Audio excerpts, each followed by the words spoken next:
দেখো আমি এখানে কি করছি, দেখো এখানে চিংড়ি মাছ, এখানে আছে কি বলতো, পেঁয়াজ আছে, রসুন আছে, কাঁচা লঙ্কা আছে, দিয়ে টেলে নিয়েছি মাথাগুলো, আর কিছু চিংড়ি মাছ রয়েছে তেলে, তারপর একটু সর্ষে দিয়েছি, কালো সর্ষে দিয়ে এটাকে বাটবো, ঠিক আছে। আমার কিন্তু মিক্সার রয়েছে, তাও আমি এগুলো বেটেই খাই সাধারণত। আর এখানে মাছ রয়েছে, দেখো দাদার জন্য 1 পিস আলাদা করে রেখেছি আর 2 পিস আমার জন্য। এখন বলবে দাদার জন্য 1 পিস, আমার জন্য 2 পিস কেন, দাদা একবারই খাবে রাত্রবেলা এসে, আর আমি 2 বার খাবো, সকালে আর দুপুরে। এসে দেখো এটা কি করছে বলো তো,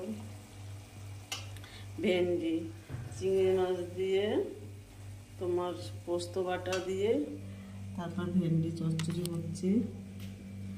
আর আমার তো আর কিছু দরকার হয় না, এই চিংড়ি মাছ বাটা দিয়ে খাওয়া হয়ে যাবে। তোমরা কে কে এরকম পছন্দ করো অবশ্যই বলবে।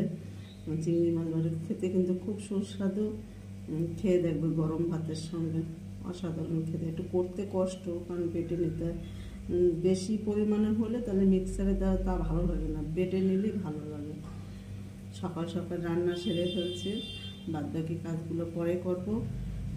তোমরা আমার মতো তাড়াতাড়ি রান্না করে ফেলবে, দেরি করবে না। এটা ভাত হয়ে গেছে, ভাত বুক করে রেখেছি, একার মতো রান্না করেছি, আবার দাদা আসলে পরে রাত্রেবেলা রান্না করবো।